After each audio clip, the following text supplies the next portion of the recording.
Hello and welcome to the Build with Baer Workshop. My name is Pat Baer. I'm here to build some model kits. I'm also here to hang out with all of you. I'm throwing the Bear Cave Lego of the site, the tier 2 blue emote in the chat. If you are currently a subscriber, you can reply with those emotes. If you are not yet a subscriber, you can say hi. You can use other people's emotes. If you feel like being a lurker, you can go ahead and lurk. I want to say hi to everybody watching right now, watching later on the VOD here on Twitch, or perhaps on YouTube. Hello, Lashbrook. Welcome, welcome. Happy to have you here on this fine Monday evening. It is indeed a Monday, and the plan is to finish the Reborns Gundam High Grade. We have to do a little bit more work on the backpack, throw on the very last weapon on there, or at least look at the clear beam saber, and then figure out how to switch over to the alternate mode, which has like the kit basically turns around and becomes almost like a gun cannon type of vehicle. So we'll look at that. Hey, Lord Crashington, happy to have you here. Welcome, welcome. So we'll finish up the Reborns, definitely. And then we'll get into Keisuke's FD from Initial D. That's right, we're doing a car kit. It's car kit time. That is the next thing on the agenda. And I'm looking forward to working on it. Yeah, right now I'm not killing too much time, just letting people be fashionably late for the stream as I prepare. And then also I did just get a notification about something, but that is okay. Yes, that is fine. That is about something that I am doing tomorrow. So that is going to be okay and cool. Let's see. Anything else before we get into things and things? No, I think that's it. Yeah, I am excited to work on this. Let's finish up this model kit. That's what I was going to say. Let's finish this up. Let's go over. Just quick. I'll just say we're currently at 26 subscribers. The goal is to get to 40. I shut up at 40. If you want to become a subscriber, you can do that. You want to gift a sub, that'll be rad. We've had one gift sub this month. If you want to join the party, feel free to join the party. Let's go to the overhead. There's the overhead. There's our Gundam. There's our friend. This is the Reborns Gundam. And we are going to flip this thing over so that we can build the the end of the backpack here are funnels which go into the rocket boosters on this kit, and then will become weapons on it as well. So we'll build that. Let's get that going here with, we'll do these first, and then we'll do these. Not much left on this kit. Mostly it was like I could have maybe finished by the end of Saturday's stream, but I wouldn't have had time to do the transformation, and I wanted to at least showcase the transformation. So we are waiting a little bit. My chair is making all kinds of squeaky noises kind of out of nowhere. And it's maybe it's been happening and I just haven't been noticing it, but I am unfortunately at this very moment, unbelievably aware of it and very annoyed by the sudden squeaks from my chair. So hopefully that will not bleed into the stream and bother y'all the way it is bothering me. These are all done the same, just 16 and 13 popped together. We're at the tail end of this kit. It's a Monday. There hasn't been a lot of news, but there is a few pieces of news that we can chat about. I do want to give a shout out to the design software Procreate, and the CEO of Procreate, James Kuda, who posted a video to Twitter over the weekend that was just like, hey, we think generative AI sucks and we're not going to use it in our products. We get asked a lot. We're not going to use it. We find no applicable use for it, and we're morally opposed to it. And it was nice. And it's one of those things where we're just like, I don't know. That sounds great to me. That they're just like, yeah, we're not gonna throw a bunch of AI bullshit into our programs. Is not much of a declaration, but it's nice, and in this day and age, pretty great. I don't like what's happening in the industry, and I don't like what it's doing to artists. Basically, was one of his lines from it. Generative AI is ripping the humanity out of things built on the foundation of theft. The technology is steering us towards a barren future. is part of their AI. They have a page on their website or a section on the website about AI, which is basically just being like, yeah, no, we don't like it. We think machine learning is a compelling technology with a lot of merit, but the path generative AI is wrong for us. So basically just be like, yeah, I mean, there's probably something to be said for AI and machine learning, but not right now, and especially not the way it is being implemented. And it's like, yeah, yes. And as you may be aware, this was met with lots of positivity on Twitter from artists who are pretty fucking psyched to have a CEO of a company be like, yeah, I don't think it's a good idea and I'm not into it and we're not going to go down that road.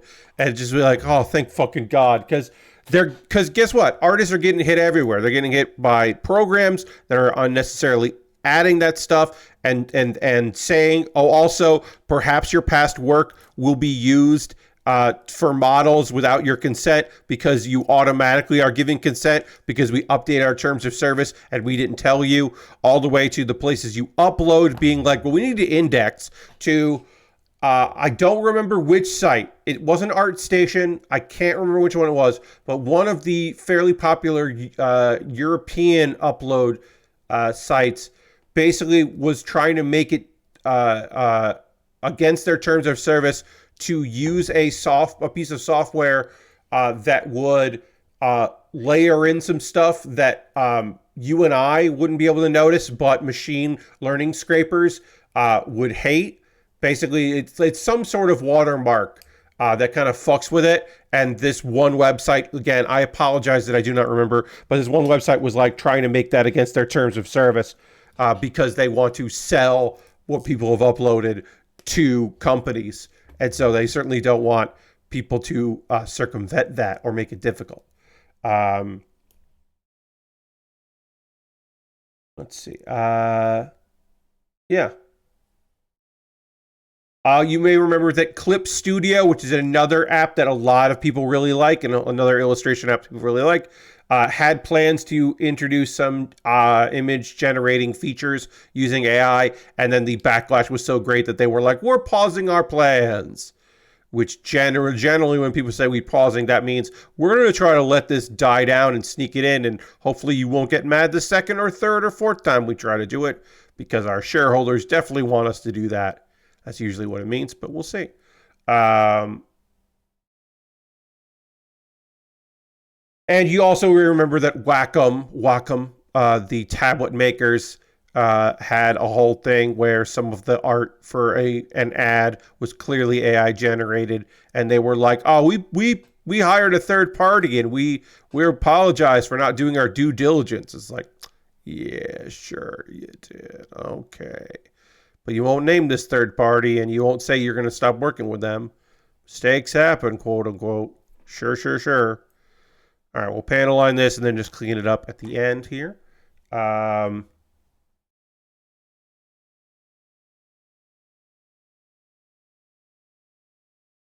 Also, a big thing I should mention about Procreate, I am not an artist, as many of you are aware. Anyone that has watched any of the drawing games that we have done for Jackbox knows I am no artist.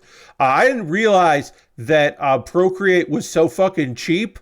It is a $13 app, which is unbelievably inexpensive, and you get a lot for that price. And that is not a monthly fee. That is the purchase the app fee. I am sure at some point they will probably put out like a better, quote unquote, better version, because at some point they'll have to charge again. That's generally expected these days.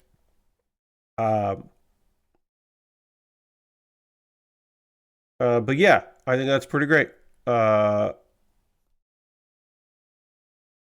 Adobe has a rolling subscription. Clip Studio Paint also did that. Yeah. And so, it makes sense. But yeah, I didn't realize that Procreate was so inexpensive. That's awesome. For what you get from it. Yeah. and it is recommended by friends of mine who are artistes. So that's a ring endorsement at the very least. There's a company out there is against AI, and that's nice to fucking see. Let's see. There's some gaming news we'll talk about here. If you were interested, if you were like, Pat, I'd like to play a like an RPG that is like a dungeon crawler from 1997, but I don't want to break out like a retro system, or I don't want to play it on my PC or my laptop. Like, is there a way to play, like, for instance, Diablo, the original Diablo? Could I play that in like a web browser? Would that be possible? And the answer is yes. You can just play that.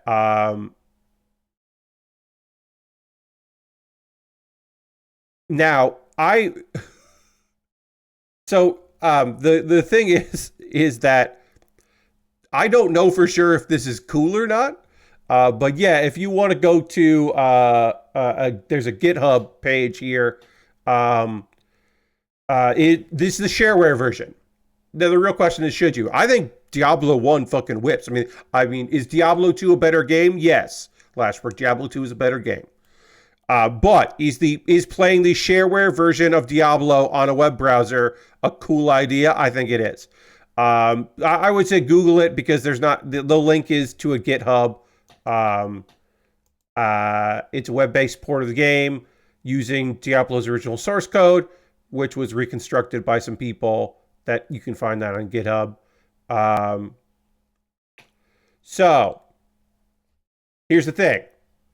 You got to own Diablo to do this. You need access to your an MPQ file that you would get by having the game. So you need that. You got to upload that, and then you can play it. Unless you just want to play the shareware version. If you want to play the full game, you got to have the code. Otherwise, you can just play the shareware. But even playing the shareware on a website is, I think, pretty neat. I think that's a pretty neat idea. Pretty fun. But yeah, if you put a save and the MPQ file on like a Google Drive or something, then you can upload that or link to that when you are through the website and play it. And I think that's neat. Let's see. Yeah.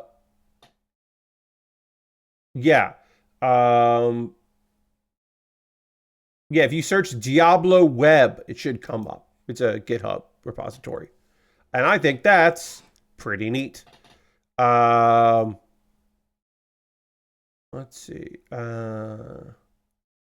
If you were interested in playing the upcoming Indiana Jones game, but you were like, well, Pat, I don't have an Xbox, and that's an Xbox exclusive, and I'm bummed I won't be able to play it.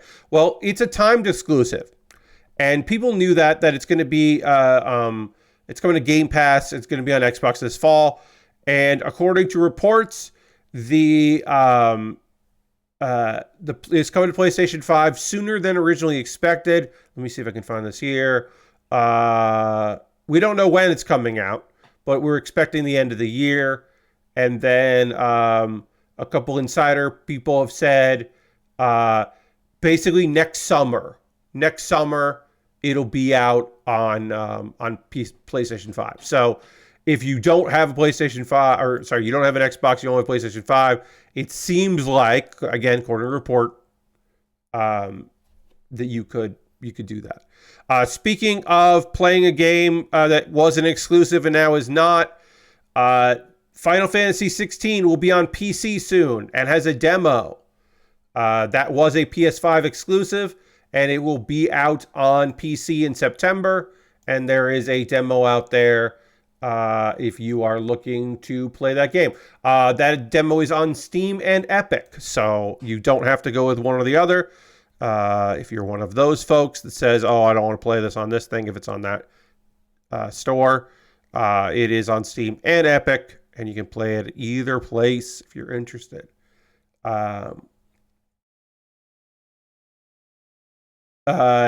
You may remember that that one of the Final Fantasy producers, Yoshida, in January, when asked about if there would be a PC port, his recommendation was to get a PlayStation 5, which was not a popular response to the inquiry. But yeah, okay, it's only $50. Lashbrook, that's also good to know that it's going to be a $50 game. I did not know that, so that's neat.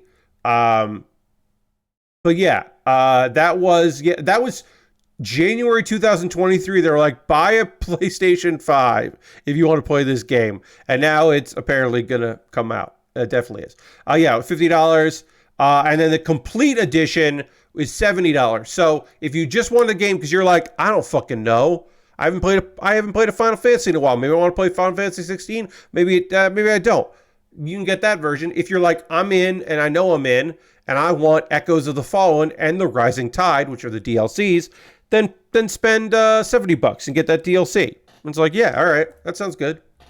That's gonna be on Steam, Humble Bundle Store, and the Epic Game Store.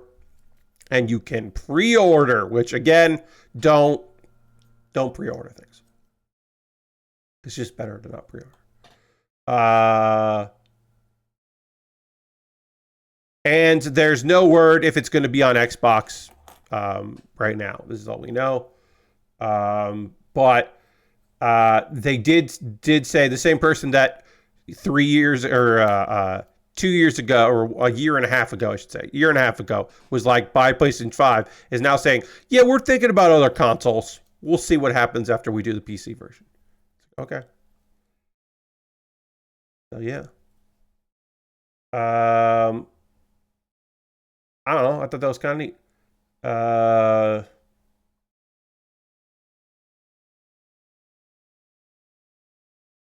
I think that's it. Yeah, that's it for Kotaku stories. Let's go over to the wonderful world of GameDeveloper.com and see what kind of stories they've got for us. All right, let's see. Here's a story. A new studio opening. North Beach Games is opening a studio in Prague to support its own other studios, and then apparently to help out with some smaller devs.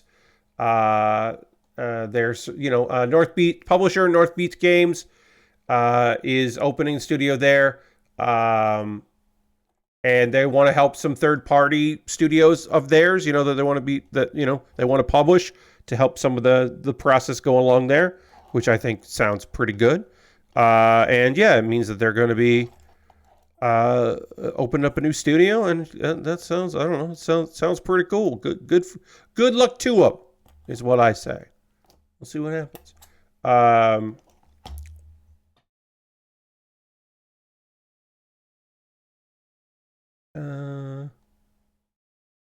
Yeah, there's not much to say for that, but it was good news, and it's nice to have some good news, and also, again, kind of a slow news day. Let's see. Oh boy. This came out like, I think, today, and I didn't see a lot of this on Twitter, and I was expecting this story to blow up bigger than it did, and by how much it did is that it didn't blow up. I was expecting more people to have fucking opinions on the goddamn head, the CEO of Embracer, Lars Wingfors, basically was like, blamed their problems on PC console segments.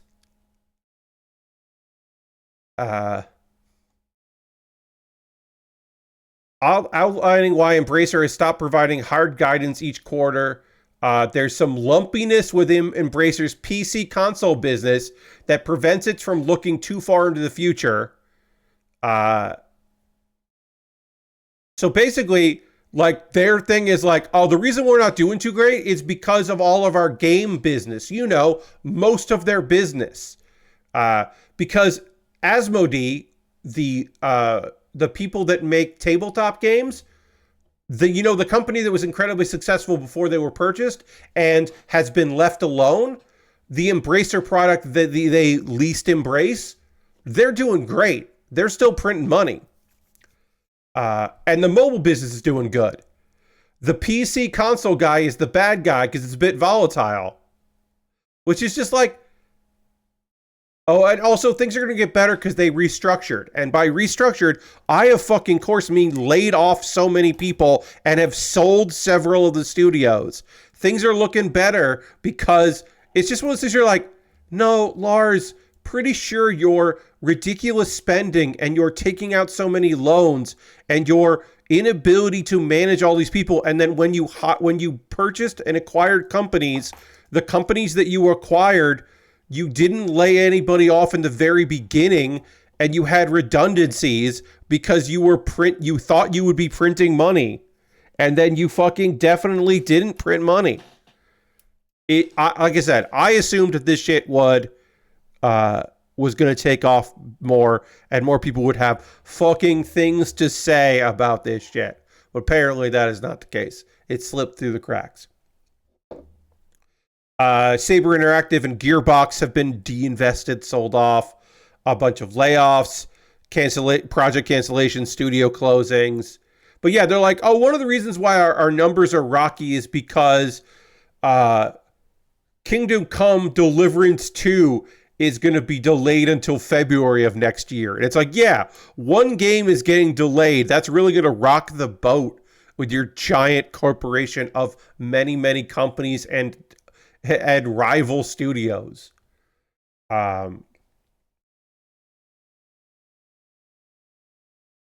The Swedish company attributed their recent downturn to lower release activity and a tough comparison year on year due to the release of Dead Island 2 in the corresponding quarter. They had a 34% year to year in their PC and console business, basically, because they didn't release things. So they're like, well, we didn't release anything. So turns out if you don't release things and what you do, you don't make money off of it. It's infuriating read. And okay, also infuriating is these things that don't like to stay in. These things like to pop right out. And that's also infuriating. I'm going to put them at an angle so maybe they don't fall out here. We're doing the beam saber. There are 2 beam saber parts here, and dual beam sabers, and they're going to go sticking in the front there. Only one beam for our beam sabers here, unfortunately. So we can only have one at a time, which is annoying. But we'll at least build it. I'm not gonna have it hold it there because I think that's fine. But we'll at least assemble them, and then they got to go stick on the top there. So we'll do that. And then we'll panel line it. But yeah, some real annoying shit there.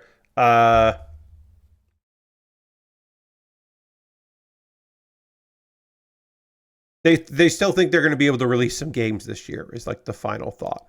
It's like, okay, that was their big takeaway to investors is, hey, we still think we'll be able to release some games this year. We're confident we can release some amount of games at some point. It was just like, oof, okay. Well, good luck to you, I fucking guess. Real rough times over there. But yeah, I thought that story was gonna rile people up. Because basically they were like, why is the company doing bad?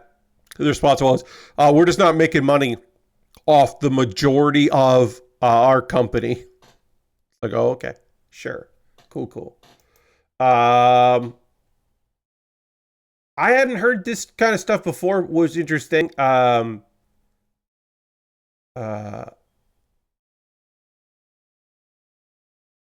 is a...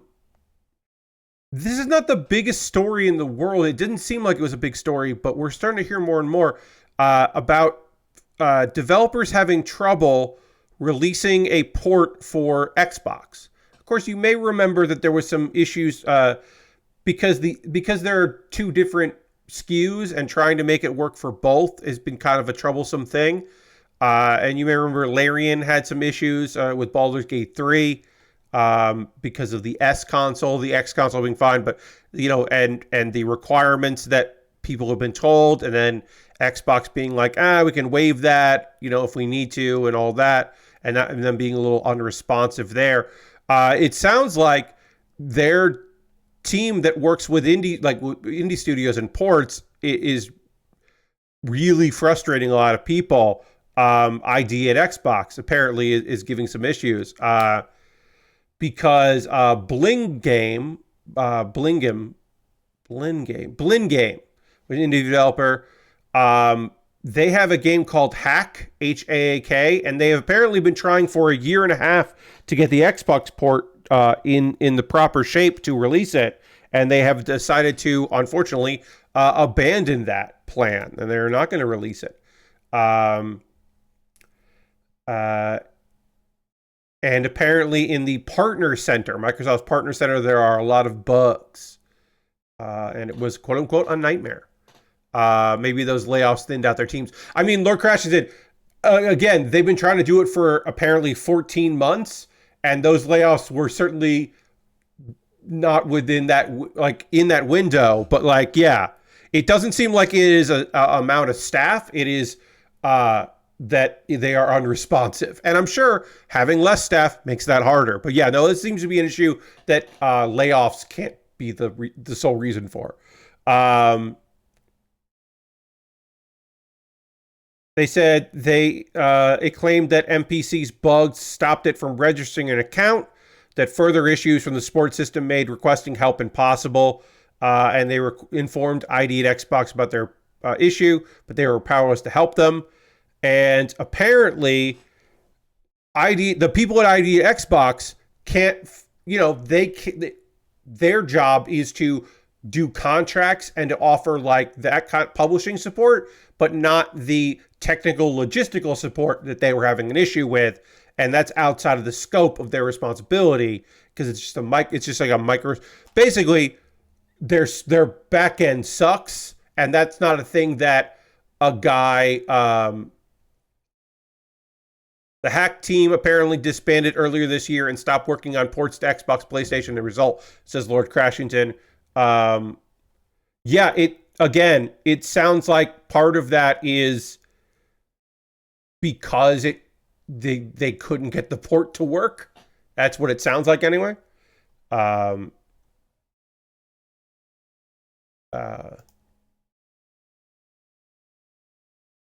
We had previously published games on iOS, Google Play, Switch, Steam, Epic, and various other platforms and channels. Never faced such obstacles. But yeah, basically they're just not gonna do any of that, unfortunately. Basically, they're like, yeah, it's just not gonna work, and we're gonna stop. But when you say that they apparently disbanded earlier this year, I don't have any information about that. About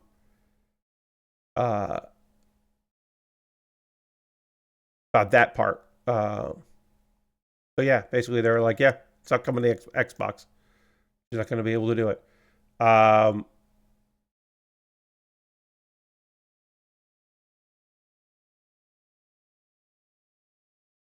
They posted on their subreddit to people asking about the ports. Oh, okay. I'm just going off their own statements on Twitter.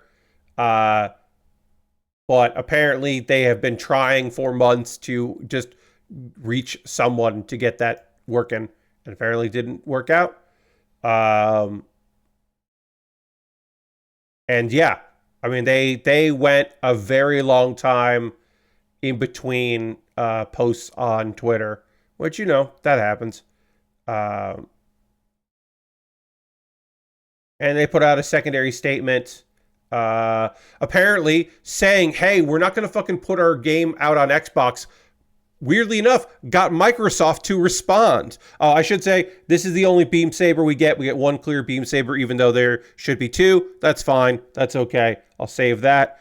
And then these go and sit on the shoulders. So we got to figure out how those go in. Go like that. No. Let's go.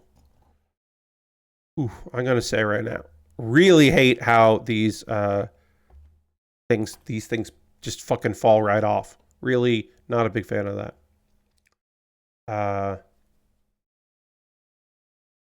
But yeah, apparently they did get out there.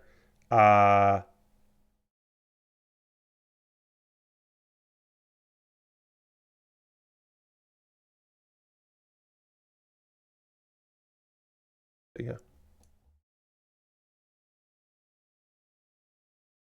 One of the things I will say, it does sound like, hey, a lot of this could have been solved if they worked with a publisher.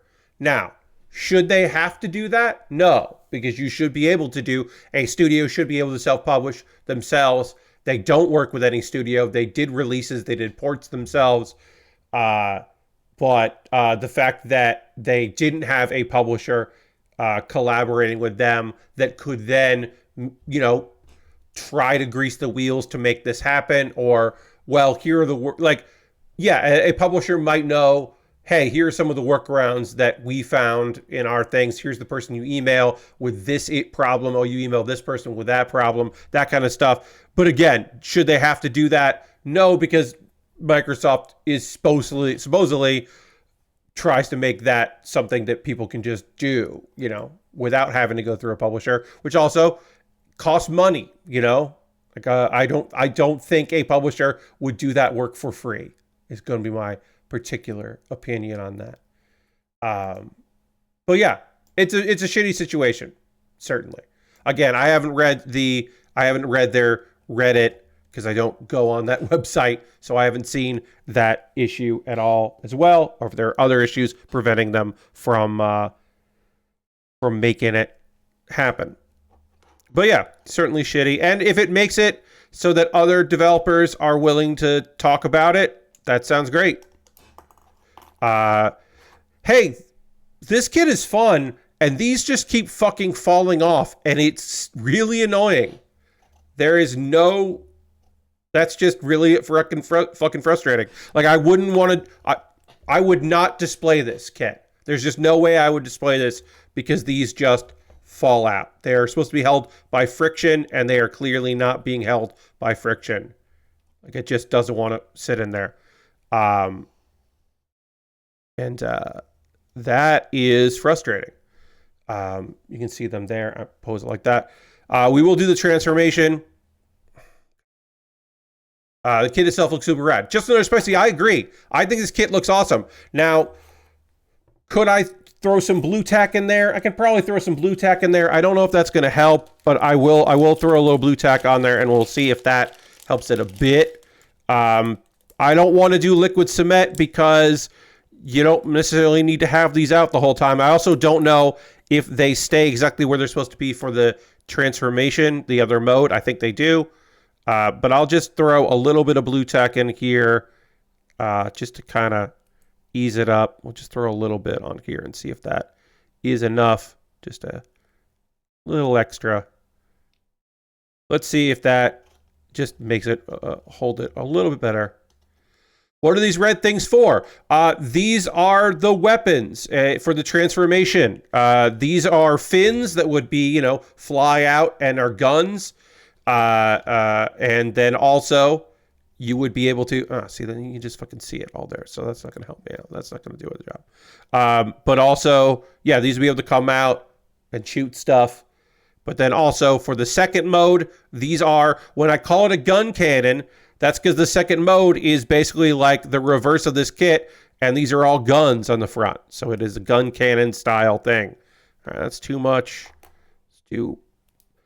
Sometimes the thing with blue tack is you don't want to have some here, but you don't want it too much. So I'm going to put that in there and see if that... All right, yeah, that might help out a bit. A little bit of blue tack goes a long way here. I've got a ton of this stuff.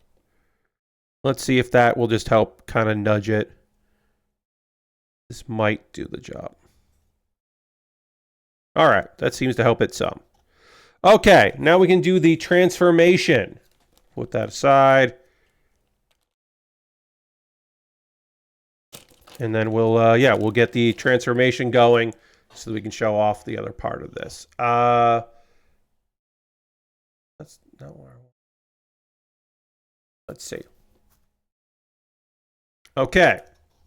Oh yeah, I got to take a photo of this. That's right.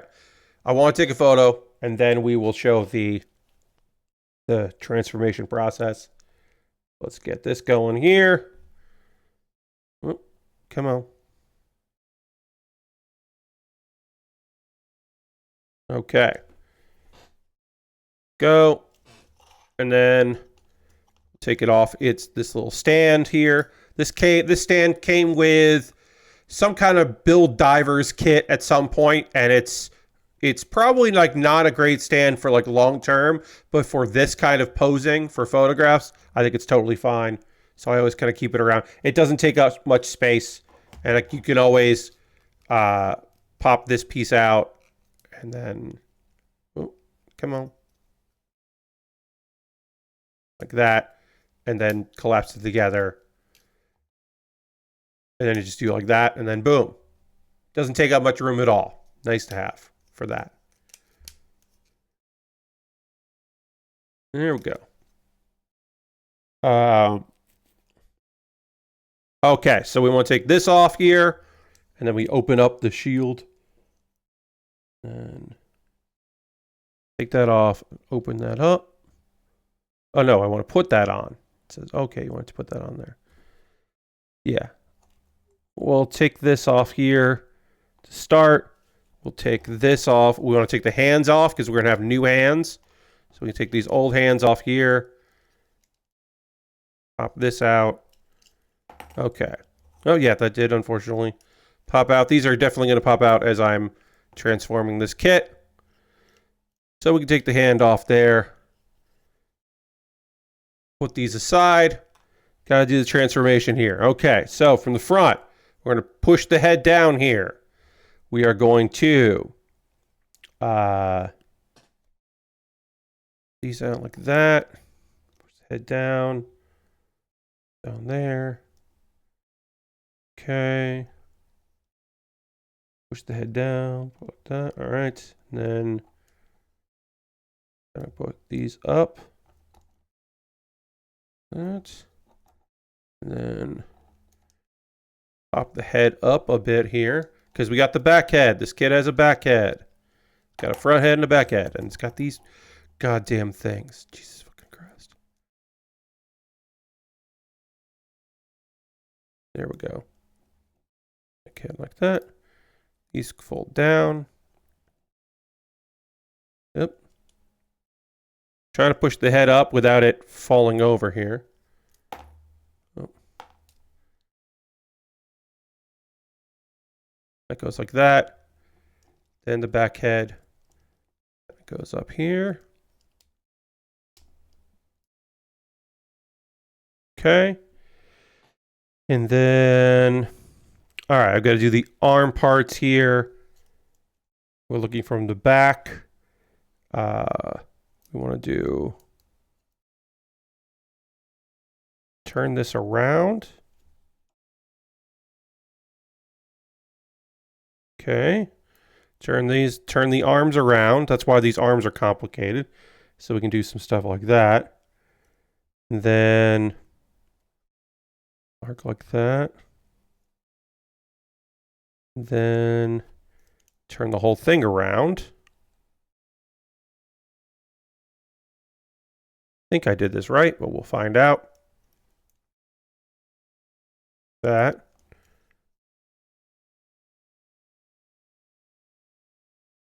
Okay. Then we turn this over here. Now this is the front of the kit. And we have new hands. We have new hands for the back of the kit. For this gun tank style mode, which are more like claws. And I don't know where these come from on the kit, lore bit wise, but we got them, so we'll put them on there. And that's the end of anything I need to take out of there. So we'll put these on here.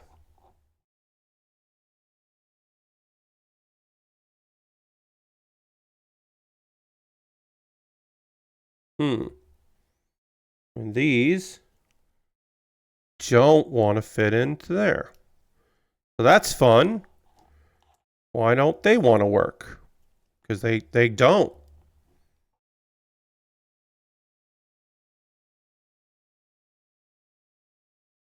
Hmm.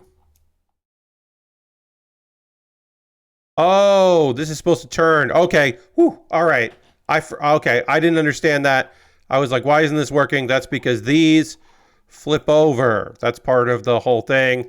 Is these flip over, and it's just different hands, and then this fits in there. Thank God. I was like, why is this not working? And the answer was because it wasn't working. All right. So I have to use Google Translate because there's a lot of text here, and I'm not sure what it's telling me to do. What it's asking me. I'm not sure it's telling what it's telling me, so I will use Google Translate to read some text.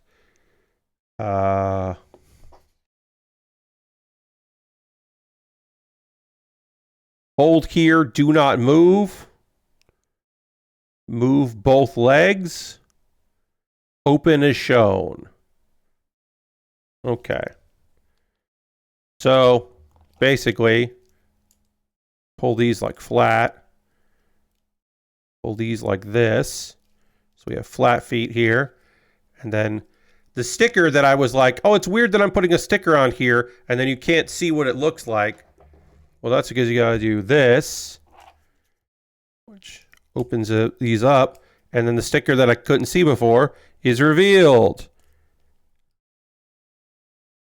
It does that. Oops, I went too far.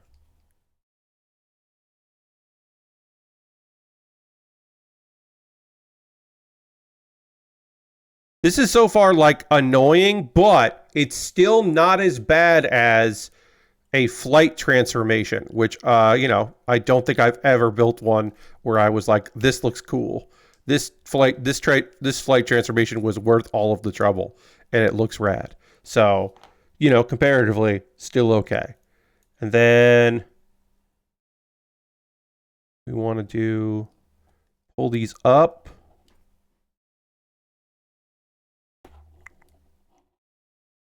And then pull these up.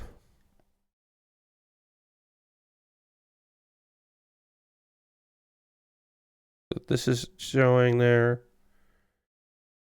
That down. Yeah, and I think that's basically what we want to do here. Oh yeah, and then the we can add in the weapon and the shield, and then this time the shield goes on open but backwards for some reason. So the shield goes on this arm. This, oops, come on. Come on.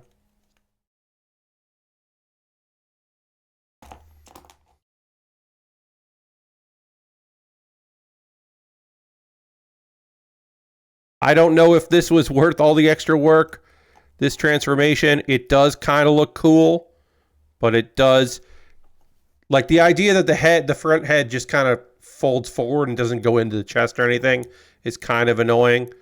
I don't know if a master grade of this would have turned into a better cool looking product, but yeah, I don't know. I'm not super impressed with this whole plan here.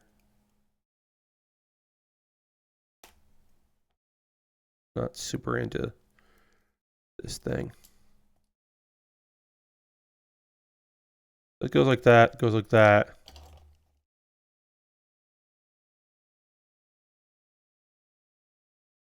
And then, oh, the only other thing we've got left is the weapon, which this folds in like this. And then this lets it sit on the arm.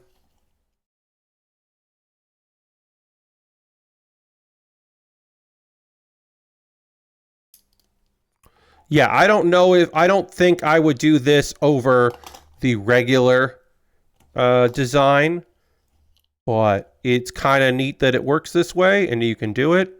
And the idea of a kit that like turns around and has like an alternate weapon system is kind of fun.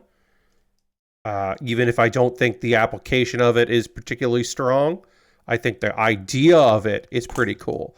The idea a kit could like convert a little bit and suddenly have like a back side of it that does other things is kind of neat.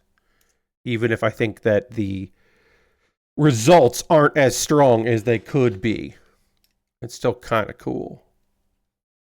Then we'll take a photo of this. We'll just lean this back. And let me get a photo in, and then we'll be done with this particular shenanigans here. Going to photos. Let's see, where were you at? Okay, you're like there. And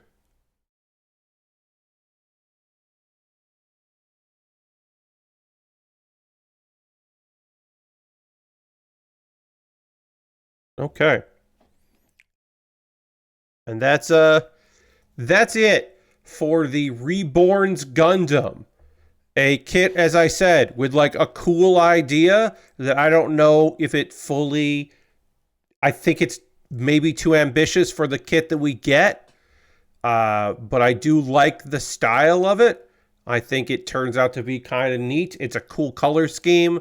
It's a fun design. I just think maybe they should have made the Reborns Gundam high grade without the transformation gimmick and just focused on making the other part of the kit instead of that part. Maybe. I don't know. I ain't no designer. But yeah, I don't think it necessarily worked out as well as they would probably hoping for. It might be why I've never heard of this kit until I saw it for sale and then went, oh, okay, that could be neat. And turns out, didn't love it. We're going to move on to the next thing that we're working on tonight.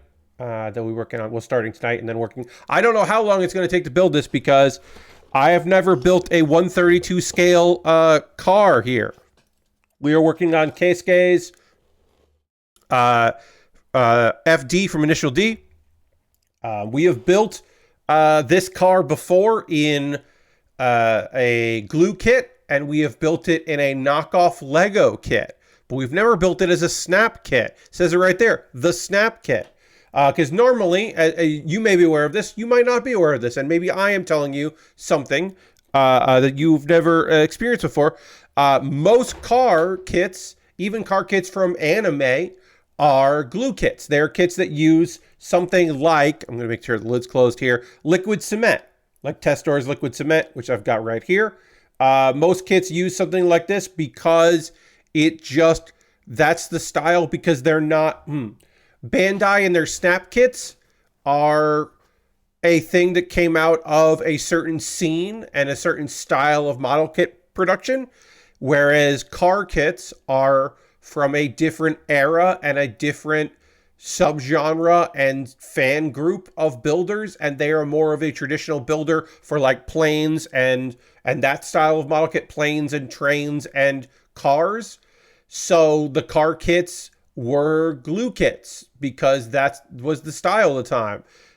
So that's what you got. And the idea of doing a car snap kit isn't necessarily that common. I remember when I got my first Initial D kit, my first I got the our 86. I got the 86 and I was like, oh sweet. Wait, how do I put these together? What do I need to do? I was very confused. I should switch over the photo. I didn't switch over the photo. Get rid of you, Reborn Gundam. Move this up so we don't have dead space. There we go. Currently at 26 subscribers. Goal is get to 40. I shut up at 40. So, I don't know how long this is going to take because I don't know how long it's going to take. Like that's about it. Some of these are large compartments here. Some of these are smaller bits and pieces. There are letters here, so we will try to organize this as best we can. That's H. This is E. This is just here. That's just a shell. Just the car shell here. There will be a ton of stickers here. There's also this paper that I want to go and look at as well. This is... Oh, yeah, because this is the FD 3S. So this is CA with a number. So that's helpful. I thought this would be the letter C or the letter A, but it's CA. Okay. This is F. Oh, there may be a CA and a CB, maybe. G. EFG. H. We got all that. That's all layered together. D. What letter does this say? Because it's got it clear. Is that B? That is B. Okay, B, C, D. That's good. K. Or Ka. J. J, K. Nice little clear spot here. One nice thing about this, thank you for the follow. Appreciate it. Welcome, welcome. One nice thing about this is, hey, look, one issue you run into with liquid cement is when, like, if you get any on your fingers, it's going to melt the plastic because that's what liquid cement is doing. It is basically melting and joining two layers of plastic together. I have gotten thumbprints on some of these cars before, but because we are not going to be doing anything with glue, we should not get any of those obvious thumbprints where it is a little bit of multi-plastic that looks like a thumbprint. So we shouldn't run into an issue there. There's still a chance because I could still fuck it up. Then we've got L, JKL, and JB. So JA and JB, and HIJ goes here. Okay. And then we have two sets of stickers here because I think some of these stickers go on other stickers. We got a ton of stickers there. I think if you don't, I think these might be because you might not want to initial D it up. So they give you options. That's going to be my guess there. But yeah, this is our whole car. Lots of stickers. And I believe some of these stickers are going to be like, apply these before you put on that piece. Like I will apply this sticker here and then put the windshield on so that the sticker shines through the windshield. I think that's how it works. Again, I don't know. But yeah, this seems to be the Red Sun stickers and all that. If you wanted to make this just as an FD, you just wanted the FD 3 and you didn't want to make it initial D themed, which I don't know why you would want that, but you could want that. So just kind of put some stuff in some piles here. I'm going to take my time with this because like I said, this is still a little new to me. Doing a snap kit of this car or this style is a little new. It's a 132 scale, so it's going to be small. But we will, before we take a pause for the cause, because we're going to do that soon. Let's look at this 2-page here. Because some of this is stuff that I know. Some of this stuff is going to be new to me. So we'll take a look at that with our handy dandy Google Translate app, which is nice to be able to use in situations like this. But I believe this is going to be telling me cut the parts off the runner, small stickers. Yeah, for using for this. Like, yeah, we got nippers. We've got tweezers they want me to have. This is suggesting a toothpick to put some stickers on. We are going to be using our handy knife here for that kind of application. Let's see. Oh, come on. Look carefully all the parts diagram and instructions. Cut out those little nubbins. Looking for the parts numbers. This is just like a handy thing to have here.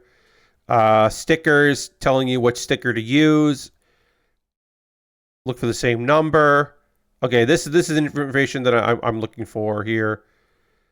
Stick on the sticker. Seal 17 and 18. These are stickers to stick on before assembly. So that's important to me, right?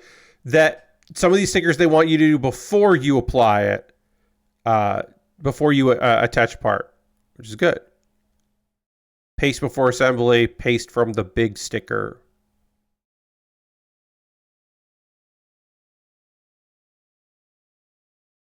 Let's start by sticking on the larger stickers. Okay. And then some information about tweezers and all that. Something about these, which we can look at here. which is be careful with the stickers. The roll is easily torn. Let's slowly peel it off. Do not apply a sticker all at once. First align it and then apply it. These are handy things. About removing parts. And then when fitting the window, press it down until you hear a click. There's going to be a snap. Small parts of walnuts. Assemble the parts is what it actually says. Assembling small parts. I don't know where walnuts came in there. Google. For mirrors, lights, and thin parts, push them into the hull. Okay, yeah, sure. When pressing the pin into the hull, apply pressure slowly. Slowly put it in. It's okay to ask, hey, everybody out there, this is a valuable piece of information right here in these instructions. It says very clearly over here. Oh, we'll get it so that you can see the part there.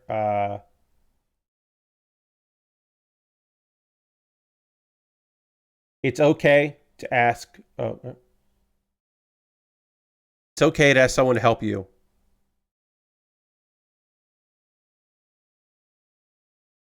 Trying to get it. I'm trying to get. Yeah, it's okay to ask someone to help you. So feel free to ask for help, folks, when necessary. Pay attention to how you're assembling. Fit the chassis into place. All valuable information. This 2-page one sheet is nice to have. I appreciate this thing existing. That's fun. Take your time with it. Also, don't like use the tweezers to keep it stuck in there, which is like, yeah, that's good advice. Don't get it stuck in there. We got so many stickers here, and then our instruction manual is right here. And I believe our instruction manual is telling me to put on a ton of fucking stickers. We're going to start by applying a shitload of stickers. And then, yeah, okay, so we can see this, right? They want me to apply the window stickers here, the frames for the windows, before I put it into the car, right? Before I snap that in place. It's like, hey, put on all these stickers first. Lord Crashian wants me to dance button, and I will. I'll hit the dance button. That sounds fine. Here's the dance button. Thanks for using your channel points for something like this.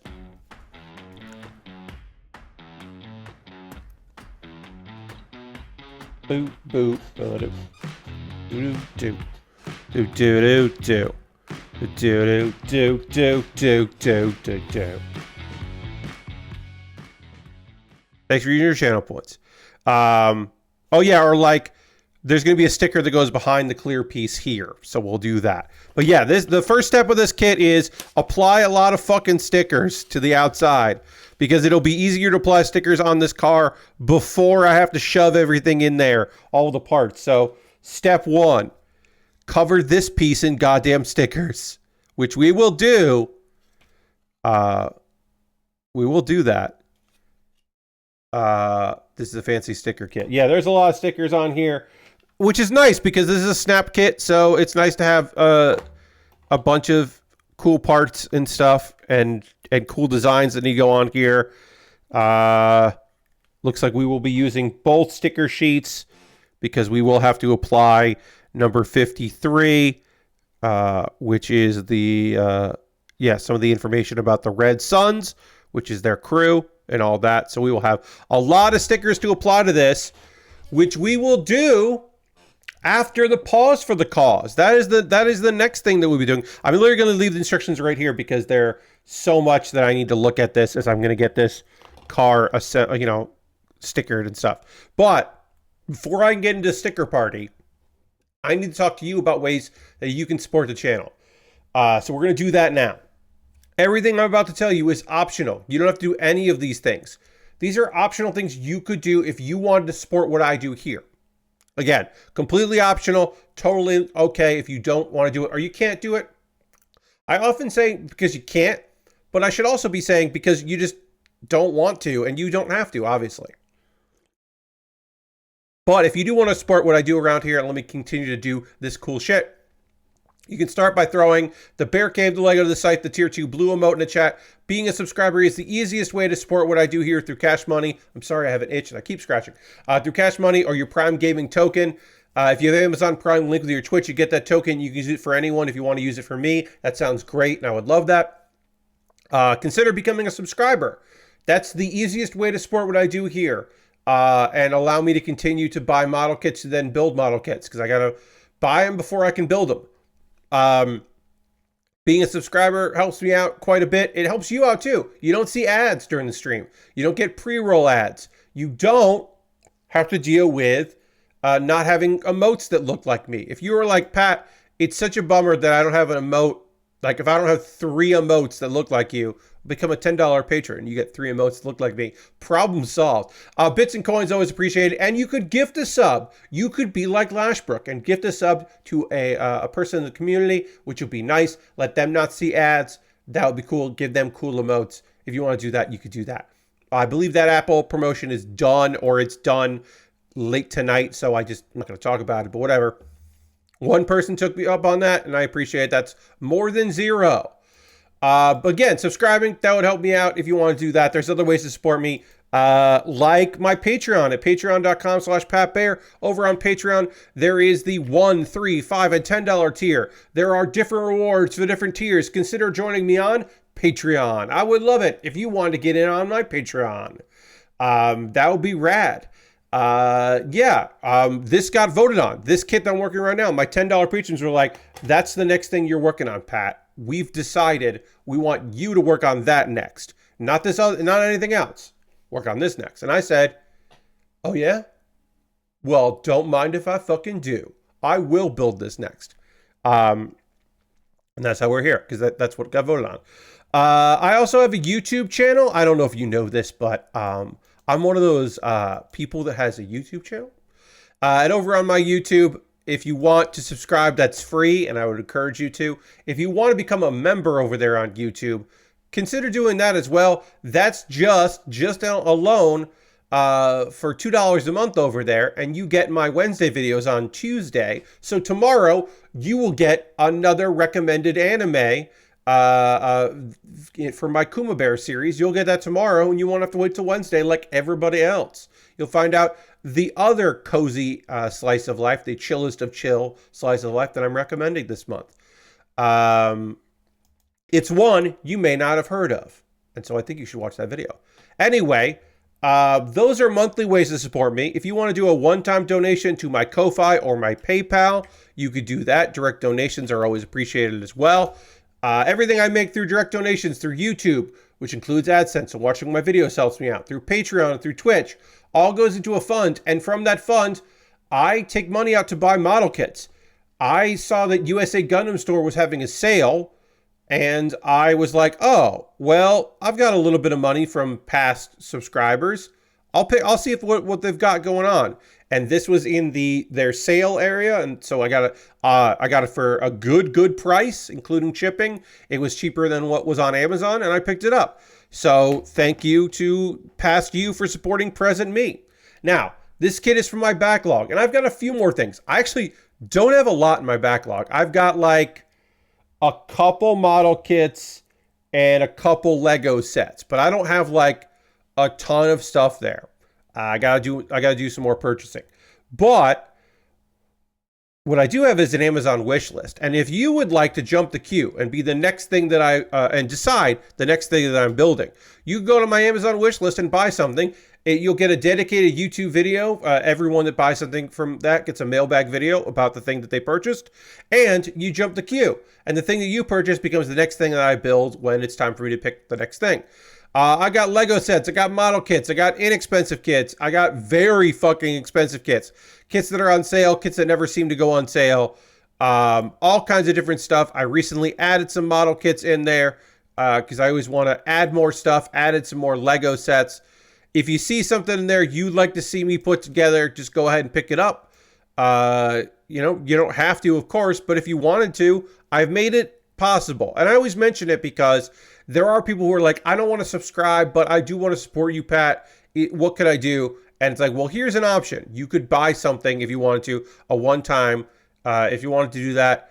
I got all kinds of different things. I got Pokemon in there and model kits. I got a Zaku 3 in there. I've never built a Zaku 3. I was aware that there was a Zaku 3, but I didn't know that there was a model kit of it. And there is. And I'd fucking build that, no problem. See if you see something there that you'd like to see me put together and pick it up. And there's some gear at the bottom if you want to support me, but you don't know what to buy. You can always buy some gear, because gear is something I always kind of need. I could use more stands, and having a better HDMI to USB would be nice than the thing that I have, which is very bare bones and works. It only works for my camera, and I would like to have it for other things as well and swap those in and out. But what I have right now works. So, you know, it would be nice to upgrade, but I don't have to upgrade is what I'm saying. If you want to support me and you want to pick something up for me to build but don't want to go through Amazon, you could always try Throne. That is my alternative wishlist provider. And the most convoluted and complicated way to support me, which some people fucking thrive. They love this shit. You go to USA Gundam store. You buy a gift card there. They send you an email with the gift card code. You then copy and paste that gift card code and send it to me, your friend Pat, through a DM, a whisper on Twitch, or a DM on Twitter, or Blue Sky, or Mastodon. I have a message on my Twitter. Oh, okay, great. I am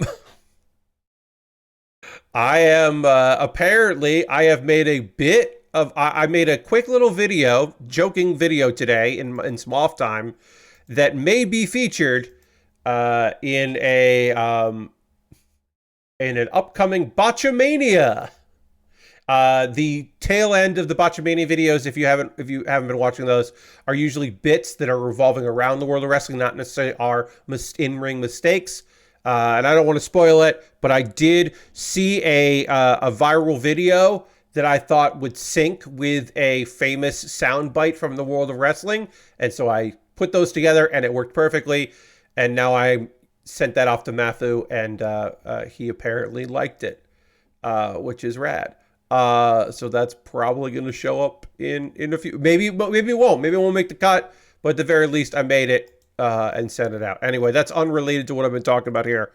If you want to support me and not spend any money, you can join my Discord. My Discord is obviously free and full of cool folks. It is not tied to my Patreon. There is a channel that is just for patrons, but nobody uses it because why? But I did want to have an exclusive hangout for the Patreon. Is there anything else? A couple of video links you would check out. Hey, I put up a new episode of Pat Baer's Anime Club. I talked about this on Saturday. The latest episode of Pat Baer's Anime Club is, it started off as a rant about how the very concept of reverse isekai isn't a thing. Isekai just means different world. So, and somebody coming from a fantasy world to Earth, like Otaku Elf, that's an isekai. That's not a reverse isekai. Recreators isn't a reverse isekai. It's just an isekai. Earth can be a different world. It's a different world from the main character. So I kind of had a rant about that because I was like, this term doesn't mean anything and it just confuses people. And then I decided, well, instead of just ranting, what I would do is talk about some very well-known Earth-based isekai that take place on Earth where the main character is not from Earth. And I talked about that and chatted a bit about those. And I mentioned a couple of those right there that they take place on Earth and the main character is from another world. So it is not a reverse, it is just an isekai. But it is Earth-based isekais. So I talked about that in that video, and you should check it out. The link provided below. And then Kuma Baer is my weekly anime recommendation series where I talk about, every week I talk about a show with a different theme for each month.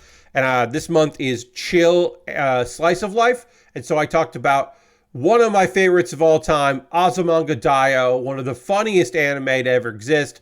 A unbelievably great adaptation of the manga, which is also fantastic.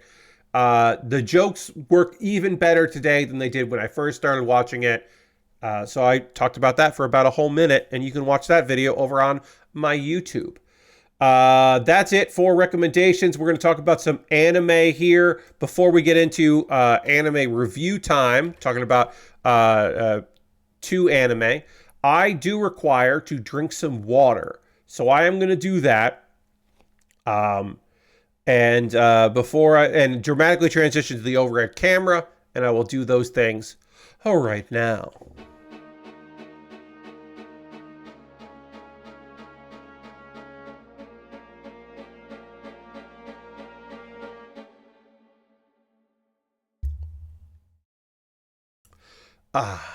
All right, time to talk about some anime. Episode 7 of My Dear Friend Nokotan, and catching up on 2 episodes of Dahlia in Bloom. Dahlia in Bloom. So, wow, this episode of Nokotan was weird. That's not to say that every other episode of this show isn't also weird, because the whole thing is weird. Last week, you may remember, we covered the episode that was... are there just like a... We got a lot of options for this piece here. Apparently, one of the reasons why there's so many stickers is because there are lots of options for colors. And so I'm going to make this photo bigger to see what colors they went with, because I kind of want to go with that. So let's... All right, it looks like they went with the gray for the front. And when I come to other color choices like that, I will probably refer to the photo here. I could also refer to the box, but... All right, looks like they went with gray, and so we'll do that. Oh, come on. Nice to spell. There we go. So we're going to use the gray one here. But that's one of the reasons why there's so many stickers here, is because apparently there are a lot of options, which is nice to have options. So episode 6 of My Dear Friend Nokotan was the 18 episodes in one. It was all of the mini little jokes, and I went through most of those jokes. This is just like basically a 2-part episode. It is mostly one story, and then it is setting up for the next arc, basically, but not arc, just like a story that they're going to compound and build off of, it looks like. So we will get into that. And talk about the Deer Coal, or the Deer Collection. Episode 7 starts with Nokotan arriving to the Deer Club. Before she enters the club, a CG deer, again, that does not look... It looks like it's supposed to be a real deer. It does not look like it is supposed to be a...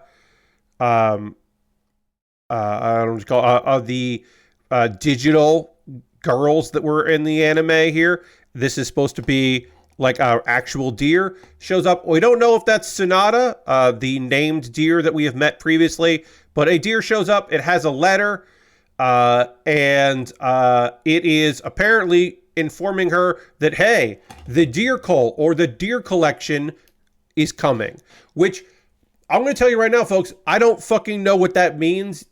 The episode ends, and I still don't know, because we don't really cut to it. We hear about it. But basically, it is some sort of deer-based competition where there are humans and deer involved. And it is maybe a runway kind of competition. It's very vague, because that's part of the joke. A lot of things are just done for the gag and aren't fully explained on this particular series. All right, great. So we got the lights, part of the lights done here, and now we can move on to the side with 17. This is going to have so many stickers that we're starting off with, but it's going to look cool, so we'll be okay with it. 17. All right. So Nokotan tells Koshi, hey, it's part of the rules. You've got to come with me. We have to enter the Deer Call. And apparently, Koshi has already been submitted. The application's already in, because she's like, well, I don't know what that is, and I didn't apply for it. No, the other members of the group already applied, and so they have a training montage, which doesn't go well, and you get the idea that it's like part runway, part like deer competition. Maybe it's a little Westminster dog showy, but yeah, there's a whole montage that's pretty fun of them training for it, which does not go well, and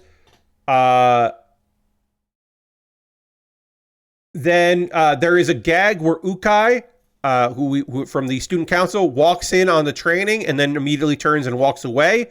So they do that gag, which is, hey, to be fair, that's a good gag. That's the like, well, I don't want to know what this is gag. It's a good bit of business. All right, let's get a sticker on here. This is these again, you wouldn't put these on if you didn't want this to be an initial decar. If you only wanted this to be an FD3, you wouldn't put these stickers on, but because we want this to be that, we're applying all of the decals or decals that are related to the show. Then gonna apply the Red Sun sticker here, 52. This out. And then apply it. There we go. Okay, so we never see the competition. We don't know what happened. We only are informed by the narrator that a deer named Tsuneyama and a deer cracker shop owner named Tanabe won the competition. So, and you're like, Pat, that doesn't mean anything to me. It is a gag that there will be reference to them again. This is not a one-off for them being referenced in this very episode. But yeah, some deer and their partner, a guy who owns a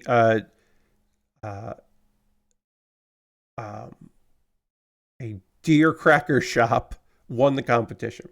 So they lost. And now we'll get into the meat of the episode. That was just one long joke in the episode. Now there is more to talk about. And the more that we need to talk about is, of course, MyTube. Their parody name for YouTube is MyTube, which is not that inventive, but sure. But MyTube is that's it's serviceable, everybody. So she's going to start a stream at the Deer Club. This is Koshi is going to start a stream. It was recommended to her that maybe she could get more interest in the Deer Club if she started streaming about the Deer Club. And then also, Koshi is hoping to like make some money on ad revenue so that they have more money to support the club. Will that work out? We don't know. But Koshi gets a bunch of comments immediately. We later learned that her sister and the other member of the club are in the chat also writing things. Koshi tries to introduce Nokotan to the crowd. She tries to like engage with Nokotan, and Nokotan is her antlers are stuck on the wall, and which causes a very irritating sound to be heard. And so people are immediately very unhappy with this awful sound that we are hearing from our girl Nokotan, our girl with antlers. So there's a break in the stream, and then Koshi manages to sit Nokotan down and notices like, hey, your antlers have grown a lot. And then she kind of gets confused and can't really concentrate because Nokotan's antlers are legitimately growing. They are just consistently growing right there. And they also seem to have a mind of their own. Is this real? Is this some weird fantasy moment that we're having here? We don't know, but shit's getting fucked right now. Shit's getting weird for our girls. There's someone in the chat who recommends that Koshi cut off the antlers. And so Koshi tries to, but then Nokotan's giant weird antlers just fucking fall off on their own. And it is a very abrupt moment. It is very weird and seemingly out of nowhere.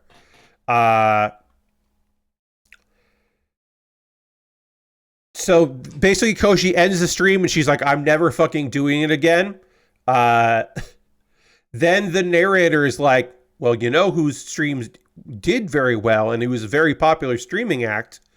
The owner of the deer cracker shop, Tanabe, and the deer Tsusuyama have a very popular MyTube channel. Also, Koshi's one video goes viral, and they do get a bunch of ad revenue from it going viral, and so they can support the club, and so the My channel is a success. But also, it is set up like they are just going to recur that, like, these girls suck ass at doing this, but you know who's awesome? This random deer and this random man. But no, it's actually both. All right, so now we're getting to the third act. We cut away to the Cafe Sparrow, and we meet a new character that we have not been introduced before. It's almost like it's a fucking different ass anime. But it is Subamiya, not the guy, not the deer cracker guy, a different person with a very similar name. He's got a cafe. He's the owner of Cafe Sparrow, and he's got high standards. He's really focused on making things right for his customers. Customers first. He's going to do whatever he can. We're going to do the same insignia that we did in the front. We're going to do on the back. We're going to do the same color. So we're doing gray because that was what was in the photo, and that feels right. So we'll do gray just because that was also on the front. So we'll put that on the back as well.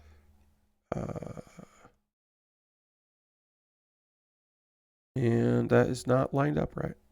There are little indicators of where these stickers should go, mostly. So we'll be able to find that there. I did miss one sticker. I missed 2 stickers on the side, so I'll go back to that. So they enter the cafe, and the owner is fucking freaked out by Nokotan. Because Nokotan has goddamn antlers, and it's like, what's happening right now? He is, I will say, one of the only characters to ever have an actual, genuine, close to normal reaction to a seemingly normal girl who has deer antlers. His reaction was, I was just like, yes, more people should be like, what the fuck is happening right now? Why are so few people like that? It's weird that people aren't like that. Anyway, Nokotan's antlers get caught in the doorway, and he thinks that that's a real deer, even though that's a girl with antlers. So he's just like, oh, cool, I have a deer here. He's going to do perfect hospitality, and guess what? Nokotan immediately is like, do you have an antler rest? And he's like, no, I don't know what that is, and I don't have one of those. So immediately, he cannot help her. She asks for deer crackers. He doesn't have fucking deer crackers. They order something else. And he tries to give them a very appetizing looking food that a young lady would want. You know, he's catering to the young ladies looking for Instagrammable food, that kind of thing. He doesn't say Instagram, but to me, that's heavily implied. That's the kind of shit he's going for. Nokotan immediately just shoves her face in the food and eats it and does not care about the presentation. He's completely defeated. He feels like he really failed. And Nokotan realizes Nokotan doesn't know why this guy's bummed out, but does recognize that this man is unhappy. And so she tries to cheer him up. And then he swears, hey, the next time you come here, I will have an incredible deer cracker feast for you. And Koshi is just like, I don't know what we've gotten ourselves into here. And that's how the episode ends. This episode was weird. In one hand, I really loved the second bit. I loved the MyTube thing. I thought the idea of doing a live stream and everyone just is so weird. And then why are the other members of the Deer Club in the live stream? What's going on? Of course they would want to be supportive, but what? Why aren't they there in person being supportive? What's going on here? And then also the fact that it still managed to go pretty well in a car crash kind of way. And then the whole thing with the antlers becoming almost sentient and then just falling apart was weird and a non sequitur. I did want to see that. I think a whole episode could have been whatever Deer Calais was going to be, the deer collection. Finding out what that was could have been nice. That would have been a cool thing. We didn't get to see that. Overall, hey, my dear friend Nokotan is fucking weird as shit, and I really like it, and I recommend it. I think that is a show that you should inquire about. You should start watching.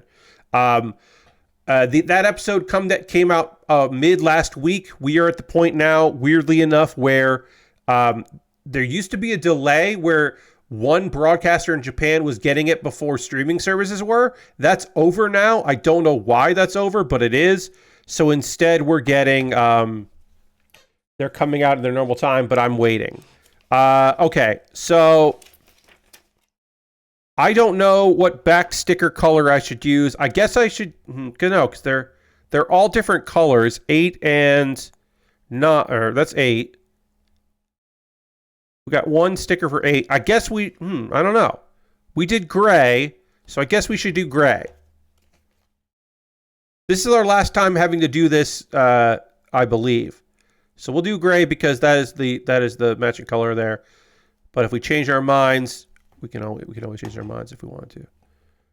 But now we have done all of the stickers that I need to do on this so far. There are more stickers to apply, but I believe I have now applied all of the stickers at step 1.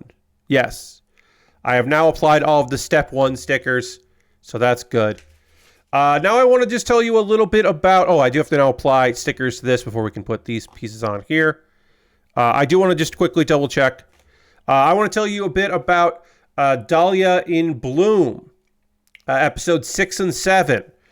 I'm kind of doing these every once in a while because I'm not watching these like immediately as soon as they come out. I'm giving them a little time to breathe, and then I'm coming back to them. This series rules. I really like it. It is a slice of life romance series that just happens to be set in a fantasy world, and you could completely and totally, like, it didn't need to be an isekai. It's only an isekai so that she can invent stuff because she is a builder, which we will see in one of these episodes. Anyway, so our lady Dahlia, she was engaged to be married to somebody that was working in her shop. And the idea was it was a marriage of convenience. They were going to do that so that his family could support her and keep people from trying to take advantage of her brilliant mind and her great abilities of those things. And then on the other side of it, her fiance was not that brilliant of a developer, and as long as they put both their names on it, he would save face from the fact that he was not particularly that skilled, and his wife was certainly more skilled. Okay. So push the window outwards. Insert this into A1. CO1. Okay. We got to put these stickers on here. We'll do the side ones first. We got 4 stickers we need to put on here. And we'll apply that. So anyway, she met a dude. Wait, is this? Oh, is this so? Wait, this is not see-through? No, okay, it is. I was gonna say. She met a dude named Wolfred. He is part of a special unit of knights. He is a nobleman, and she is just a commoner. So they've struck up a friendship, but it's a weird friendship from her perspective because their status is so different. Dahlia and Wolfred visited a market, and he gives her a ring, but not for romance because they've just decided to be friends because neither of them really care too much about romance, and they're excited about their friendship. But he gives her a ring because it will help prevent poison because he's got enemies, and those enemies could attack her, or they could attack the food that the two of them are eating. We'll find out later. Part of the reason he has a lot of enemies, and it's not because he's a knight. There is a different reason why this dude's got a lot of people after him, which is an interesting problem that he faces in episode 6. So they eat. There's a moment where like a dude tries to cop a feel of Dahlia, and it gets prevented. So we get a little bit of him, our knight being he goes to help out, but she has a ice a defense, basically a defensive weapon that's like the ice magic equivalent of pepper spray, basically. So one of the things is Wolfrid is like, I hate my eyes. He's got gorgeous golden eyes, which is a big thing that like attracts ladies. It is like catnip for the ladies. Some of those ladies that are interested in him because of his golden eyes, which give off a kind of like hypnotic effect. Some people hate that. A lot of those people that hate the eyes are dudes whose ladies are infatuated with Wolfrid. Hence why sometimes people try to kill him. And Dahlia's like, well, let me see your glasses. And she infuses some of the glasses that he wears with fairy glass, which basically it is a kind of glass. They go through the technical of it, but for our purposes, the only thing you really need to know is the glass that she puts in there makes it so that his eye color looks different when he's wearing glasses. And now he can go out without having to have a disguise because now his eyes look different, which is awesome. We cut away to Tobias, who was the guy that canceled his engagement with Dahlia because he was always jealous of how talented she was and full of life, because he's a boring kind of dude who could never compare to his older brother, who he's talking to here. And he's like, look, I will accept the fact that you think that you and this receptionist are in love with each other, even though it's very clear that she's using you. I'll accept that you love her. You have to be prepared for the fact that she is an illegitimate daughter of a noble, and that could make things very difficult for all of us.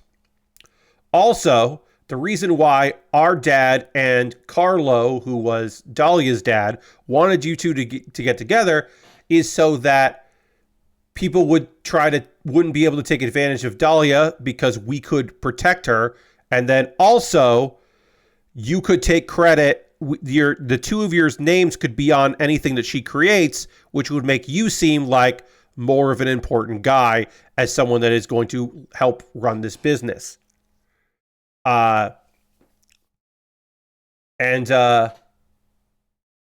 Tobias has like a moment of realizing that he really did fuck up, and he made a big, not even for the love aspect of it or treating Dahlia like a real person, mostly that like, oh yeah, she was definitely my fucking meal ticket and I definitely fucked that shit up.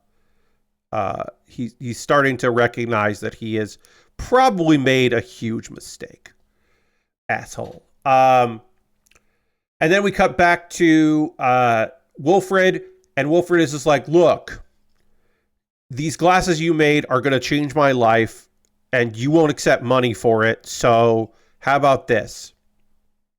And he gives her a legal document saying that they are equal. Despite the fact that he's a noble, they will treat each other as equals. And that is just like that basically is like, in case they run into a noble when they are together, Dahlia won't get like accused of disrespecting Wolfrid's nobility, because some nobles are fucking assholes about that shit. So it's basically a protection of that like, no, this is the agreement these two have, even though they have different social status. And then she's planning on working on a magic sword, because that is how the two of their friendship really blossomed, was his love of the possibilities of a magic sword and her wanting to push herself to create one that has multiple magical abilities, because that's never been done before. You need like an alchemist, and you need like a top-rate magician to do that kind of stuff. And she's like, maybe I could figure out a way to do like a version of it. Episode 7. Wolfrid, people that work for Wolfrid in the Knights Order are like, hey, have you noticed a change in Wolfrid? He's like more relaxed, and he is not putting himself on the line as much as he used to. And his supervisor is just like, we're thinking of promoting Wolfrid. He's really turned things around. And you and I know It's because this dude is definitely in love with Dahlia. And so he is thinking more about his own safety. And he is taking that consideration. Like, we know that. Does he know that? No, he doesn't know that. Hey, we're going to do our first snap, friends. We are snapping this together. This is the first snap in our snap kit. We've only applied stickers so far. And now we're going to do this. Normally, this would be liquid cement in one of these cars, but no. All right, we did it. It was very easy. It was like one little snap. Snap into a snap kit. Indeed, Lord Crashington. Hell yeah. That looks fucking cool. These stickers that you apply before you put them together, I think look really neat. There's one sticker here that I didn't, like, the corners aren't quite right, and that's kind of bothering me. But overall, I think that looks pretty fucking rad. Yeah, I think that looks neat. Oh, now maybe I can. I want to bring this up a little bit because it's kind of hidden. So this is dangerous. I'm going to try to lift this sticker up and then just move it up a little bit. That's not the best choice. I should just leave well enough alone. But I think we're all going to see the sides of these stickers more than we're going to see the front. So that is one downside of putting the stickers on before you snap it together is it doesn't quite. Yeah. Yeah, that is better. Okay.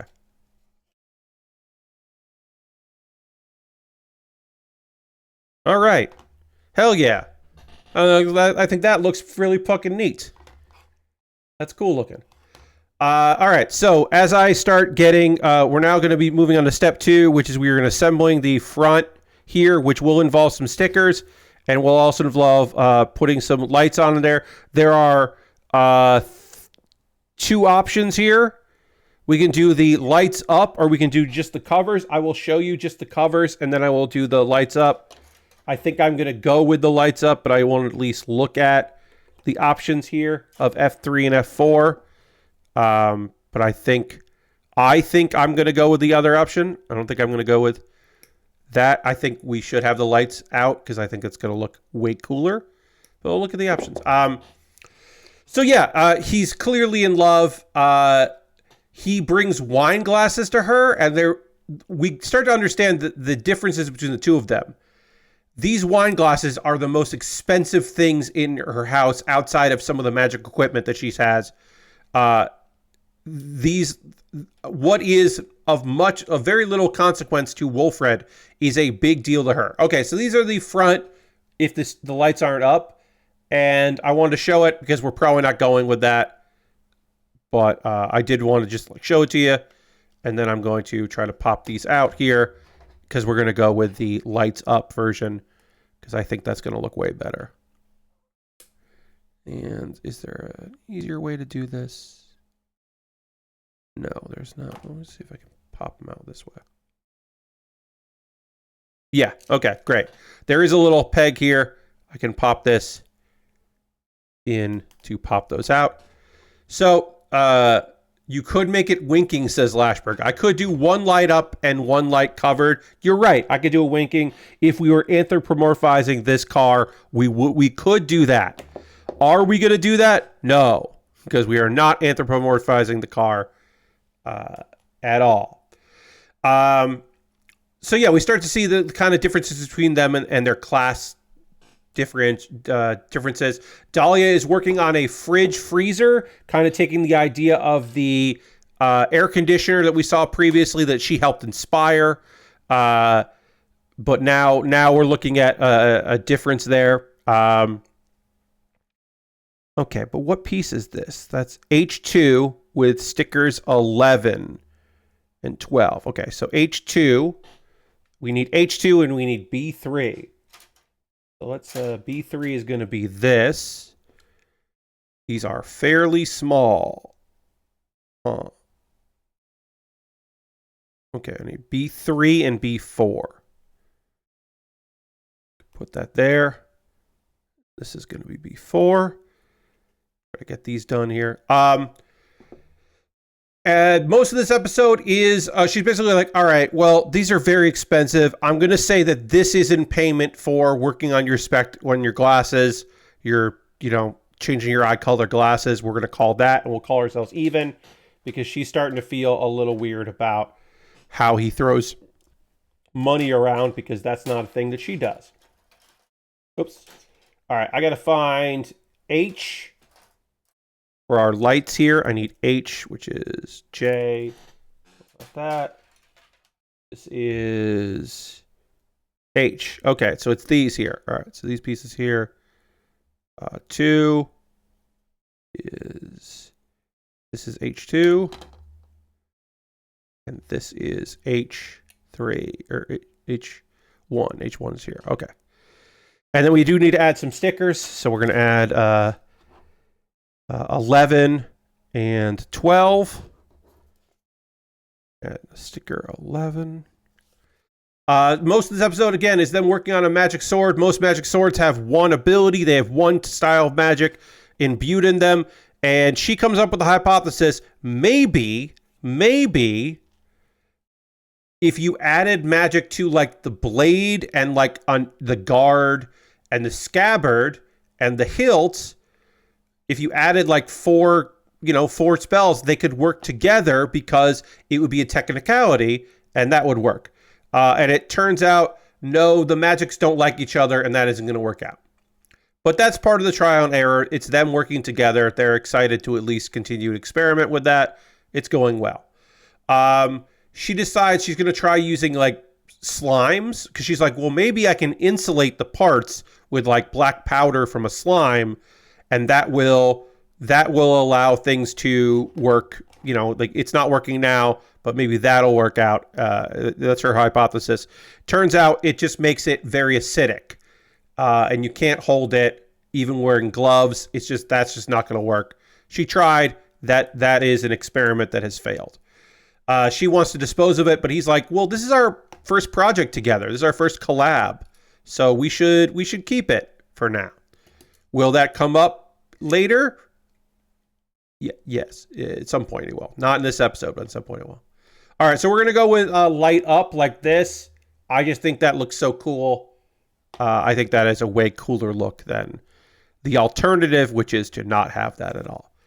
And then I need sticker number 12, which is just like 11, but the other side. Okay, so this episode...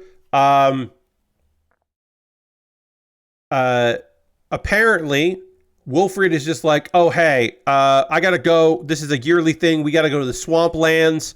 It's this mission in the swamplands. I fucking hate it. We all hate it, because everybody gets sick and we're all waterlogged. And she's like, would you mind possibly testing something that I've been working on?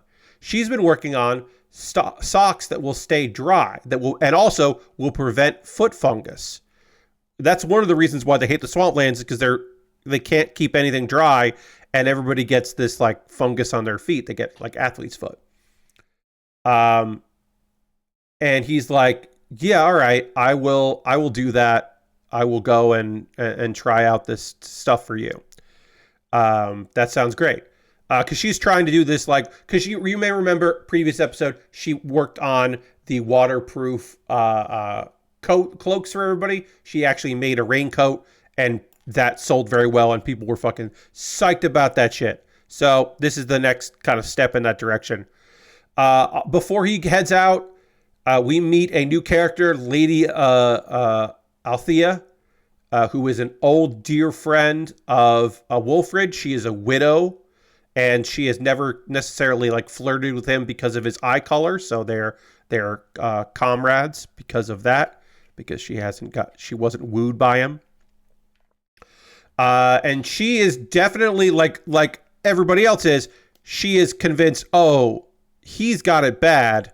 He's in love with Dahlia. This is love. Even though he doesn't quite know that. And she thinks it's very cute that he seems to be very unaware of his own feelings. So she's not going to be like, no, you're in love with her. Come on, dude.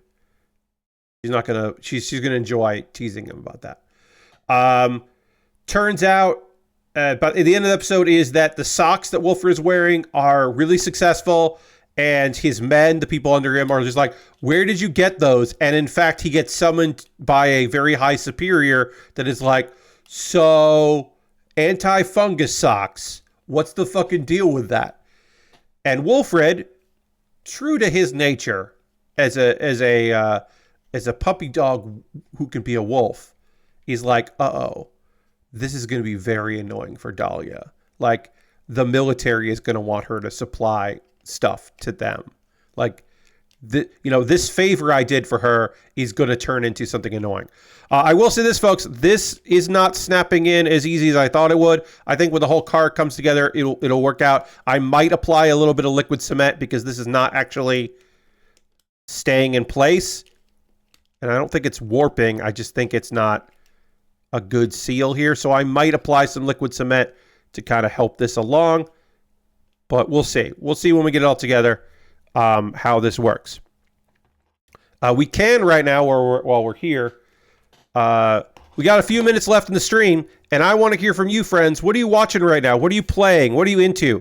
We're not going to move on to step 3, which is a bunch more parts here. We're going to panel line this while I've got it, because I got a little time, and I have done a lot of stickers here, and so I want to take a break from applying stickers by applying some marker, because that's a way easier. On this plastic, we're just going to hit with a Gundam marker to just kind of make it look nice. But I want to hear from you, friends. What are you watching right now? What are you playing? What are you into? What's got you going? What's got you excited out there? I always like to hear from you about that stuff. I will tell you, while I'm giving you time to type, that I played some D&D, not with my regular group, but with the collective that I am a member of, the Adventuring Collective. I had a one-shot go in. I did not have to DM or GM, which I was very grateful for. And had some adventures there. It was very fun with my pre-made character that I used for the D&D side of it, who is a warrior. Very simple, easy warrior class. Just hits things and laughs a lot and tanks a whole lot of damage. I'm a human with a shield that is bigger than myself so that more people can hide behind it. So it's a two-hander that I have optimized via shenanigans to make it so that I can just set it down and stand behind it, which works out pretty great. It's a good bit of business. So I did some of that, and that was really fun. As far as watching a bunch of anime all over the place, having a good time with all of that. Watched some wrestling. DT, which is a fine promotion out of Japan. Wonderful comedic wrestling promotion that also has a lot of hard-hitting, kick-ass members. Yeah, this just keeps popping out. I don't like that. I'm going to pull it down here because it's also kind of fucking up the stickers because it keeps sliding around. So I am probably going to adhere that. I'm going to finish doing this, and then I will probably just use some liquid cement to make that on there. So yeah, I have been enjoying some wrestling. Watched a DDT show last night with some friends, which was very fun. It had it was a beer garden show. It was not a show at a beer garden, but it was like a beer festival show at a venue. So there were drinking themed matches. One of which was a drunk match where throughout the course of the match they had to keep drinking different drinks, which I'm sure that was a shoot and not for real. I'm sure it wasn't a shoot. I'm sure it was a work, which was a very fun bit. And at one point they were both like it was this very fun moment where these guys are both trying to win, but at some point there was a common bond about how much they had to fucking drink that they put their arms around each other. And it was just like a cute little, real fun little moment that I really liked. And then also the main event was a Sandman match. That is a match where Enter Sandman plays for the whole time. And if you're on the outside, you hit people with beer cans and you act like the Sandman from ECW, whose whole thing was coming out to Enter Sandman and making it a whole big production. Everybody had their own regular introductions, but then they all acted like Sandman, and Enter Sandman played for the entire fucking match, and it was a lot. But it was really fun. It was a great show. It was a really good time, but it was a whole lot. Ghost Valve, hey Ghost Valve, did the sealed event on your local game store and went 1-3 with a bye. Okay. All right. Well, hey, you got to lose before you can win in those events. Still getting Monster Hunter World when I can. We'll be doing Deadpool tomorrow night. Okay, you're going to see Deadpool? Nice. Enjoy the movie. Have fun at the movies. Tuesday night movies. Lashbrook ended up watching Rampage and Collision today. It turns out Jack Perry made that belt himself. Yes, he apparently worked with other people on it, but he did help make that belt, which is pretty wild. Lashbrook, I don't know your feeling on it, but I got to tell you, I am all in on Top Flight and their flight attendant gear, and I mean their captain gear with Leela Gray right there for no apparent reason as their flight attendant. I think it's sharp, and I think that group needs something. And if that's enough for Tony to start booking them better, I think that's great, because those young guys are so athletic and they work so well together. That Top Flight and Action Andretti in fucking flight captains pilot gear, I think it's such a funny, weird choice, but I really like it. Lashbrook is waiting for it to get darker so you can take pictures of the supermoon. I am going to go and look at the supermoon as soon as the stream is over, because it'll definitely be dark enough and it should be in a good spot in the sky. It was not pre-stream. It was still a little too light for it. So I've been waiting until after the stream, and I will go out and do that. I'm going to apply some liquid cement here because it will not show. It will not be shown at all. I'm just going to apply a little bit of liquid cement here. And then I'm going to try not to touch it before I apply it, because I do not want it. I do not want my thumbs to get on it, or fingers, and then I do not want it to show up anywhere. And so I'm just applying that there because that should keep things together. And then I could also apply a little bit on the ends here, but I'm just going to leave some pressure there. I think if you already have Leela Gray doing the bit, you got to commit fully, but it doesn't do much for me. Okay, see, I think especially when they came out looking real sharp and then they took their shirts off to wrestle, but they kept the pants. And I was like, yeah, I don't know. It works for me. I think it works good. I think it's a good bit of business. I obviously it worked more for me than it did for you, but I like it. I think it's a good, cool choice. Lord Crash says, I watched the first 4 Alien movies, and I was not expecting the wild, weird, dumb ways Alien 3 and Resurrection try to keep the series going. Alien 3 is such a fucking weird thing. Also, the way people try to ignore what Ripley is telling them about the xenomorphs, despite her being the only person to survive them, is something to witness. Yeah, there's a lot of sexism in that version of the future, and classism and all that. But yes, they have to go out of their way to completely ignore her because the corporation bosses are telling them something else, or they're in on it. You know, various things and things. We got a lot done here. I think this looks fucking rad. I think the marker, I have to be very deliberate with the marker here because it's not going to rub off the same way it would. But I do think that it definitely needs it. I think the black on here is adding a lot to the presentation. I think this looks fucking rad as hell, and I'm going to take a photo of it when the stream is over, which it is just about now. We are going to wrap things up. I hope you had a good time here tonight. I had fun. I hope you will come along with me on a raid, because that is how we end every stream. We end every stream by going and finding somebody doing cool shit out there and spending a little time with them. While I set that up, I should tell you that tomorrow's stream at 9 p.m. Eastern, not a model kit building stream, because Tuesdays, we don't build model kits on Tuesdays. But on Tuesday, what we do is we're going to go hang out and play some video games.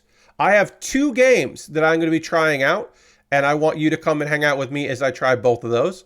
And those games are, of course, Urara and Gordlets. Those are both games that I received codes for. I will not be, as I set up this raid, we're going to go raid Mary Kish because it's Merry Monday. So, of course, we raid Mary Kish when we can. Gordlets and Udada, or Audida? Audida. It's Audida. It's not Udada. It's Audida. It's like audio dada. It's Audida. I wrote down the pronunciation. I still messed it up. Audida and Gordlets. I both received codes for those. So this is not going to be a sponsored stream tomorrow, but I did receive codes, so just be aware. We're going to go raid Mary Kish. She's playing a video game. She's hanging out. Thanks so much for being here. Come back tomorrow for video games. Sounds like you're messing up Audit. Yeah, it's Audita. We're gonna play a couple video games. It'll be cool. Thanks so much for being here. I'll talk to you soon. Goodbye, everybody. Goodbye, goodbye, goodbye, goodbye, goodbye, goodbye, goodbye.